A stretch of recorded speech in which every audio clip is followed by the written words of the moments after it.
안녕하세요. 결혼 앞두고 파혼했습니다. 제가 올해 29살인데 원래는 30이 되기 전에 꼭 결혼을 하고 싶었어요. 2년 조금 넘게 만난 남자친구와 지난달부터 결혼 이야기가 오가기 시작했고 30 넘기 전에 결혼하고 싶어 했던 저 때문에 조금 서두르는 느낌으로 올 연말 내로 결혼식을 올리는 쪽으로 이야기가 진행되고 있었습니다.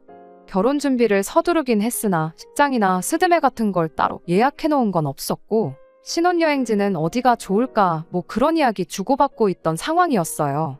그런데 이렇게 파혼을 하게 되었고 그 이야기를 사연으로 적어 보내고 있네요. 30 전에 결혼하겠다는 제 작은 소망은 물 건너가게 되었지만 딱히 파혼해버린 이 상황에 대해서 후회가 남는다거나 하지는 않네요.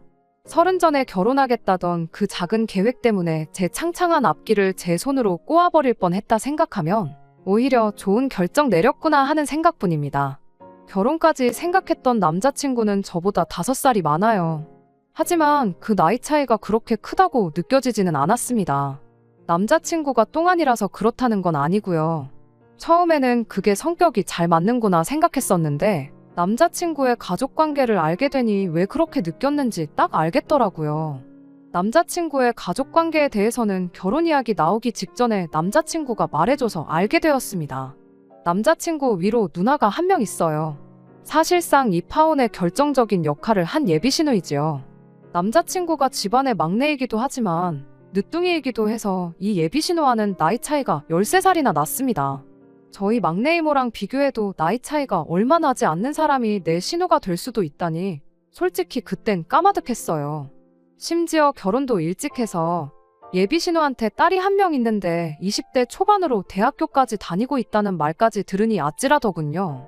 남자친구는 그런 저를 보고 누나가 엄청 좋은 사람이라고, 따지고 보면 누나도 누나네 시댁에선 며느리 아니겠냐, 거기에 딸 키우는 엄만데 걱정할 게 뭐가 있겠냐며 걱정일랑 할 필요가 없다고 말을 하더라고요.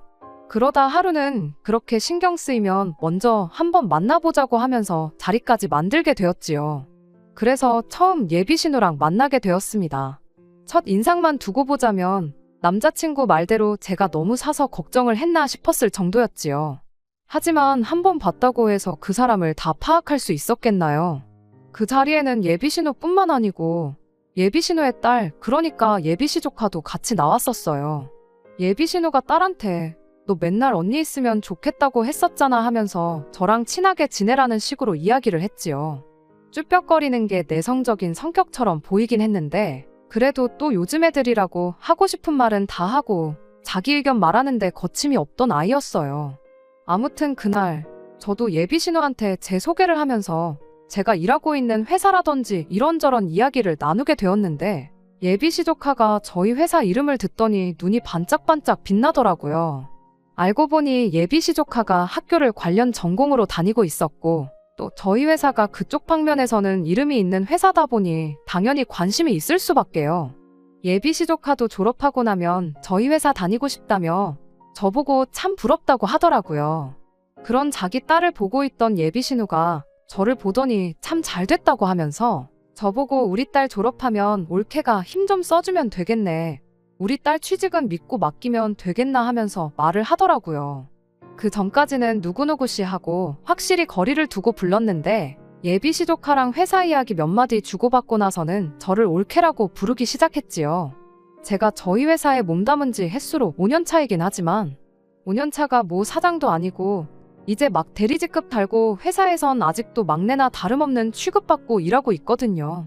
그런데 제가 뭐라고 감히 누구를 취직시켜주고 그럴 힘이 어디 있겠어요? 당연히 농담이라 생각했고 진지하게 받아들이지는 않았어요. 그렇다고 막상 그 상황에서 안 된다고 정색해버리면 괜히 제가 분위기에 찬물을 끼얹는 게 아닌가 하는 생각도 들었고 해서 둥글둥글 돌려서 제가 도와줄 수 있는 게 있는지 한번 알아보겠다 뭐 그런 식으로 대답하고 말았어요. 예비시조카도 그런 예비신우 보고는 요즘 세상이 어떤데 그게 가당키나 하겠냐고 기대도 안 하던 눈치였고 남자친구도 저한테 너무 부담 주지 말라는 식으로 예비신우한테 한마디 했지요. 그 뒤로는 별다른 이야기가 없었고 분위기도 좋게 자리가 마무리되었고요. 그 뒤로는 예비신우랑 따로 만나거나 할 일은 없었지요. 결혼 준비 시작했다고 해서 매일같이 예비시댁에 눈도장 찍으러 다니고 그럴 필요는 없는 거잖아요. 당장 결혼식 연말에 올릴 생각하면 하루가 바쁜 시기였으니 더더욱이 그런 데다 시간을 쏟고 싶지는 않았어요. 남자친구도 결혼 허락 받은 뒤로는 저희 집에 따로 인사하러 오거나 그러지도 않았고 사실 그럴 필요도 없었고요. 그렇게 남자친구랑 짬짬이 시간 내서 결혼에 관련된 거 알아보고 뭐 그런 식으로 데이트를 하고 그랬지요. 그런데 하루는 모르는 번호로 저한테 전화가 오더라고요. 원래도 제가 모르는 번호로 오는 전화는 거의 받지 않아요. 일부러 전화를 안 받았는데 같은 번호로 계속 전화가 오는 게 그냥 광고성 전화가 아닐 수도 있겠다 싶어서 결국 전화를 받게 되었습니다. 전화의 주인공은 예비신우였어요. 안 봐도 뭐 남자친구가 제 전화번호를 알려줬겠지요. 어떻게 제 번호를 알았는지는 궁금하지도 않았지만 전화 내용 자체는 참 당황스럽고 어이가 없는 내용이었습니다. 이미 전화 받자마자부터 왜 이렇게 전화를 안 받냐는 식으로 짜증을 내기 시작했거든요. 처음 봤을 때랑은 180도 다른 말투로 계속 저를 다그치더라고요. 그때 알아봐주기로 했던 우리 딸 취직 자리는 어떻게 돼가고 있는 거냐고. 약속을 했으면 가타부타 진행 상황이 어떻게 돼가는지 보고를 해야지. 3주 동안 아무 연락도 없을 수가 있냐며 성질을 내더라고요. 그때 그냥 농담 삼아 지나간 이야기로 알고 있었는데 예비신우는 마치 제가 예비신우를 취직시켜주겠다는 식으로 그걸 진심으로 받아들였었나 보더라고요. 그런 질문을 들으니 솔직히 뭘 어떻게 대답해야 하고 어디서부터 설명을 해야 할지 막막했어요. 좋은 게 좋은 거라고 끝까지 제대로 설명 안 했던 내 잘못도 있겠구나 싶어서 차라리 전화로 오해를 풀어줘야겠다 하는 생각이 들어서 솔직하게 대답을 해줬어요. 제가 인사권이 있는 것도 아닌데 취직시켜주는 건 불가능하다고요. 자칫 제가 괜히 일자리 알아봐준다고 여기저기 까불고 다녀봤자 역효과만 날 거라고 말해줬죠. 그 순간 올케로 바뀌었던 제 호칭은 그 말이 끝나기 무섭게 다시 누구누구씨로 바뀌어버렸어요. 저를 그렇게 안 봤는데 시댁에 점수 따겠다고 공수표나 날리고 다니고 그거 되게 안 좋은 행동이라면서 저를 비난하더군요. 목구멍 밖으로 튀어나오려는 말들을 눌러 참으며 그러면 그럴 게 아니고 제가 이력서나 자기소개서 같은 거 봐주고 업계 동향이라든지 취직 전에 미리 준비해두면 좋을 것들이라든지 그런 부분들을 예비시 조카 직접 만나서 설명을 해주고 그러겠다 했어요. 예비신우는 여전히 제가 처음이랑 말이 다르다면서 사람이 언행일치가 돼야 되는 거라고 뭐라 하더라고요. 그래도 안 되는 건 안 되는 거란 건 알았는지 그럼 예비시 조카 만나서 좋은 이야기도 해주고 취직 잘할 수 있게 도와달라 뭐 그런 식으로 자기 할 말만 하더니 전화를 뚝 끊어버렸어요. 좋게 마무리된 것 같기도 했지만 한편으로는 뭔가 영 찜찜한 기분을 지울 수가 없었습니다. 아무튼 그렇게 예비시 조카를 따로 밖에서 만나게 되었지요. 안 그래도 결혼 준비로 바쁜 와중이기도 했고 주말간에는 남자친구랑 이것저것 알아보러 다니기로 이미 약속이 돼 있고 상담 예약도 있어서 따로 시간을 비우기가 애매했어요. 그래서 금요일에 퇴근하고 만나기로 했지요. 일주일 내내 쌓인 피로도 장난이 아니었고 주말도 일정이 꽉 차서 푹 쉬고 싶었는데 그래도 힘든 몸 이끌고 약속 장소로 나갔습니다. 그런데 그날 만난 예비시 조카도 누구를 닮았는지 보통은 아니구나 싶더라고요. 퇴근하고 예비신우네 집 근처 카페까지 힘들게 나갔어요. 집 방향도 반대고 솔직히 예비시 조카가 저희 회사 근처로 오는 게 맞다고 생각했지만 애 공부하느라 힘든데 피곤하게 만들지 말라는 예비신우 말에 어쩔 수 없이 제가 그쪽까지 가게 되었지요. 그런데 예비시 조카는 그날 저에게 보여준 모습과는 달리 그닥 취직에는 하나도 관심이 없어 보였습니다. 회사 들어가고 싶은 건 들어가고 싶은 거고 현실적으로 자기 성적으로는 이력서 통과도 안 될 거 알고 있다면서 제가 준비한 이야기들은 들을 생각도 없어 보이더라고요. 엄마가 하도 나가보래서 나온 자리라고 하더니 저보고 언니 하면서 자기는 사실 언니랑 친해지고 싶어서 나온 자리라고 하더라고요. 지루하게 이런 이야기 나누지 말고 저보고 근처에 백화점이 있으니 거기 쇼핑이나 가자고 하는 거예요. 얼떨결에 예비시 조카 따라서 백화점까지 따라가게 되었는데 몸은 피곤해 죽겠는데 이게 뭐 하는 건가 싶더라고요. 그러던 와중에 예비시 조카가 정신이 퍼떡 들게 만들어주더라고요. 구경 다니다가 어디서 한 장에 26만 원이나 하는 티셔츠 한 장을 들고 와서는 저보고 그걸 사달라고 조르기 시작했거든요. 언니 언니 하면서 애교까지 부리면서 말이에요. 아직 제가 뭐 결혼을 해서 이 친구한테 나이차 많이 나지 않는 숙모가 된 것도 아니고 하니 호칭 같은 건 딱히 상관 안 했어요. 하지만 애초에 저를 보겠다고 자리에 나온 목적이 저한테 티셔츠 쪼가리 한 장 얻어입겠다고 나온 거라는 걸 알게 되니 열이 받지 않을 수가 없었어요. 그 26만 원짜리 티셔츠 한 장 사주는 돈이 아까워서는 아니고 참 사람이 무례하구나 싶었거든요. 지치고 피곤했던 제 몸 상태는 둘째치더라도 저는 최대한 도움을 주기 위해서 이것저것 알아보고 왔던 상황이거든요. 실제로 성적표가 안 좋아도 관련 자격증이라든지 공모전이라든지 외국어 실력 같은 것만 가지고도 회사에 취직 성공해서 다니고 있는 직원들도 몇 있어서 어떻게 준비하는 게 좋을지 그 사람들 붙잡아가며 물어본 고생까지 생각하니 저도 모르게 터져버리고 말았어요. 그렇다고 제가 욕을 했다거나 그런 건 아니에요. 말이 좀 세게 나가긴 했어요. 정신 차리라고 바쁜 사람 불러다 놓고 이러는 거 솔직히 보기 안 좋다고요. 이러나 저러나 결혼하게 되면 내가 아가씨 언니가 아니고 숙모가 되지 않겠냐 하며 호칭도 한번 정리를 해줬어요. 그리고 여기서 이럴 게 아니고 나도 해야 할 건 해야겠다고 예비시조카 백화점에서 데리고 나와 근처 카페로 향했습니다. 그리고 원래 목적대로 알려주기로 한 것들 다 설명해줬지요. 따놓아야 할 자격증이나 영어시험 점수라던가 해서 제가 알아온 것들 하나씩 설명해주기 시작했어요. 그런데 예비시조카는 관심이 전혀 없다는 듯 너는 떠들어라 하는 식으로 지루한 표정을 짓고는 핸드폰으로 아까 보던 옷 구경이나 하고 있더라고요. 그래서 또 한마디 했어요. 내가 여기 나온 거 너네 엄마 부탁으로 온 거다. 우리 회사에서 일하고 싶다고 말한 건 너 아니었냐. 이러는 거 진짜 예의 아니고 그런 식으로라면 우리 회사는 커녕 그 어떤 회사도 취직 못할 거다. 내가 사장이라고 해도 너는 취직 못 시켜준다. 졸업까지 정신 똑바로 차리고 공부 열심히 해라 충고를 해줬습니다. 제가 좀 화를 내니 그제서야 듣는 척을 하더라고요. 그렇게 설명할 거 다 설명해주고 배고파 보여서 밥도 사주고 집에 가서 예비신우랑 먹으라고 빵이며 이것저것 사서 돌려보냈어요. 그러고 집에 돌아왔는데 저녁 10시가 훌쩍 넘어 있더라고요. 원래는 다음날 남자친구랑 만나서 준비할 것들 미리 인터넷으로 조사 좀 해볼 계획이었는데 조사고 뭐고 그냥 드러누워 쉬고 싶더라고요. 그래서 씻고 나와 소파에 엎어져 있었는데 전화가 한 통 오더라고요. 예비신우였어요. 고생했다 수고했다는 말 듣자고 받은 전화는 아니었는데 전화 받자마자 예비신우가 저한테 고함을 치기 시작하더군요. 대뜸 한다는 소리가 누구누구 씨는 시댁 알기를 얼마나 우습게 알길래 벌써부터 태도가 그딴 식이냐고 저한테 뭐라 하더라고요. 요즘 사람답지 않게 참하고 예의 바른 사람이었는데 이제 보니 앞뒤 다르고 아주 두 얼굴에다가 개념이 없니 어쩌니 하면서 짜증을 내는데 수고했다 한마디 들어도 모자랄 판에 싫은 소리부터 쏟아내니 이유가 뭔지 알고 싶은 것보다 저도 화가 나기 시작했습니다. 그래서 저도 퉁명스럽게 뭐 때문에 그러시냐 대답했지요.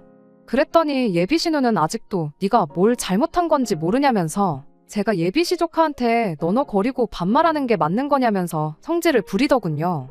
애 취직시켜달라고 보내놨더니 아주 애를 기를 죽여서 돌려보냈다고 그게 말이나 되냐는 거예요. 결혼 전인데도 이렇게 시댁 식구들 어려운 줄 모르고 나이 좀 많다고 사람 하대하고 그러는데 결혼하고 나면 아주 볼만하겠다고. 멀쩡히 있는 저희 어머니까지 들먹이면서 너네 집에선 가정교육을 그렇게 하냐며 고래고래 고함을 치더라고요.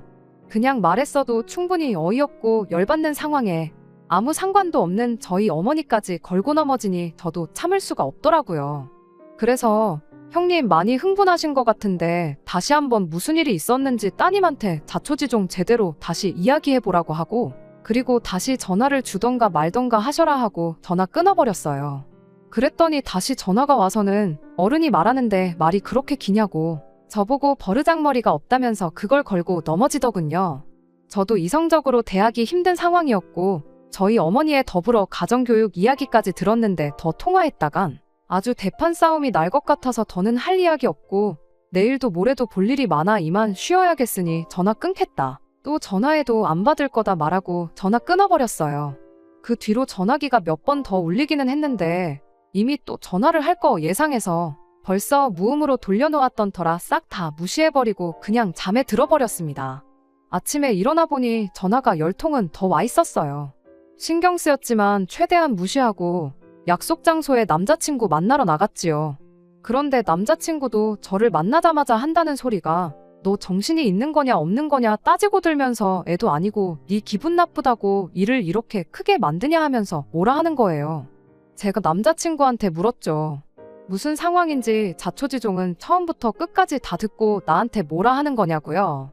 그랬더니 남자친구는 거기다 대고 제가 시자 들어간다고 해서 과민 반응을 하는 거라는 식으로 몰아가더라고요. 다른 걸 다 떠나서 우리 누나가 너네 이모뻘 되지 않느냐고.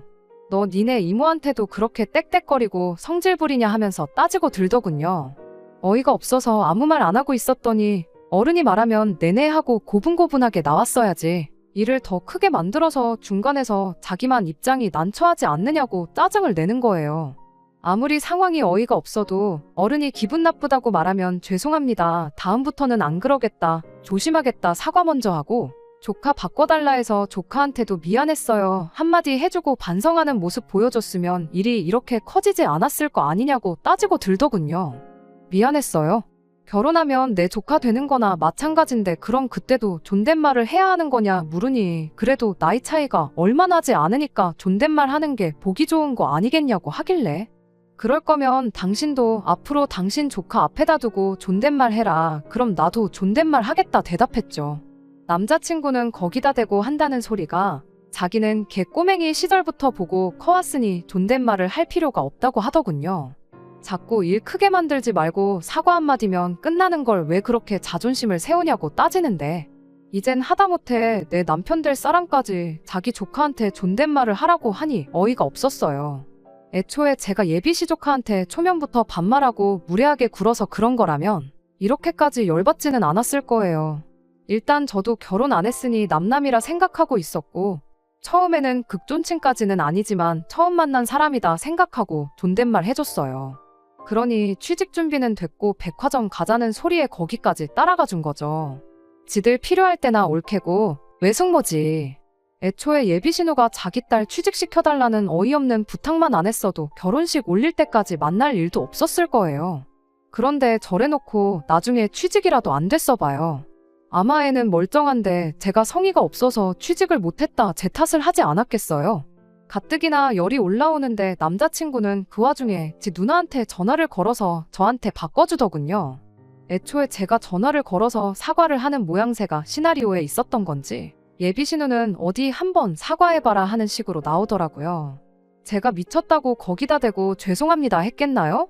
전화 받자마자 제가 잘못한 게 있으면 사과를 드리겠지만 아무리 생각해도 저는 잘못한 거 하나 없는 것 같다고 딱 잘라서 말했어요. 만약에 저희가 결혼해서 아이가 태어나면 형님도 우리 애한테 꼬박꼬박 존댓말 한다면 내가 다시 생각은 한번 해보겠다 했지요. 제 말에 예비신우가 뭐라 짓거리길래 그럼 그렇게 하실 생각 없는 걸로 알겠다. 저는 할 말 다 했고 더 할 말이 없으니 전화 끊겠다 말하고 전화기 남자친구한테 넘겨줬어요. 남자친구가 저한테 계속 전화기 들이밀길래 자리에서 일어나 밖으로 나갔지요. 남자친구는 전화 끊고 부랴부랴 저를 쫓아오더라고요. 거기서 돌아선 저를 잡아도 모자랄 판인데 지금 우리 누나가 말하는 도중에 전화를 끊어버린 거냐며 저보고 이렇게 위아래가 없는 사람이었냐고 하면서 실망이라 하더라고요. 이미 남자친구 저 태도만 봐도 결혼하면 어떻게 될지 눈에 선하더군요. 제가 30 전에 결혼을 하고 싶었던 거지 안 한다고 누가 잡아가는 것도 아닌데 미쳤다고 이 결혼을 하겠어요? 이게 똥인지 된장인지 헷갈리는 것도 아니고 누가 봐도 똥인데 구태여 제가 그걸 찍어 먹어보고 확인을 해야 할 필요가 있나 싶더라고요. 그래서 쫓아 따라오는 남자친구 정강이를 구두발로 차버리고 한마디 해줬습니다. 시자 들어가는 게 무슨 벼슬인 줄 아냐고. 내가 네 조카 눈치까지 봐가면서 살아야 되냐고요. 자꾸 위아래 따진다고 하는데 숙모가 조카한테 존댓말로 미안했어요 사과하는 건 위아래가 있는 거냐 한번 생각해보라고 했지요. 거기서도 남자친구는 지나 자기 식구들이나 아무 문제가 없다는 식으로 말하더라고요. 저보고 자존심 세우지 말라더니 자존심은 누가 세우고 있는 건지 참. 결국 그날 저녁에 전화로 파혼 통보했네요. 예비신우가 와서 내 앞에 무릎을 꿇고 빌더라도 마음 돌릴 생각 없으니 앞으로 연락도 하지 말라고 했습니다. 만나온 시간에 비해 쫑나는 건 단 하루도 안 걸리더라고요. 그런데도 아쉽거나 그러지는 않아요. 상견례는커녕 남자친구 부모님도 만나보지 않았는데 누나가 저런데 뭐 부모님은 안 만나봐도 뻔할 뻔짜겠지요. 시조카도 떠받들어 모시고 살아야 하는 며느리 자리였는데 시부모님은 제가 하루 12시간을 업고 다녀도 모자라다 했을 거예요. 시자 들어가는 거 벼슬 아닌데 그 집 며느리가 벼슬 자리도 아니고 못하러 제 팔자 제 손으로 꼬아버리겠어요? 그나마 일찍 파혼해서 제 아까운 시간 조금이라도 절약할 수 있었다는 걸 위안 삼으려고 합니다. 끝까지 들어주셔서 감사합니다. 오늘의 사연은 여기까지입니다. 구독과 좋아요, 알람 설정 부탁드리고 더 좋은 사연으로 다시 찾아뵙겠습니다. 감사합니다.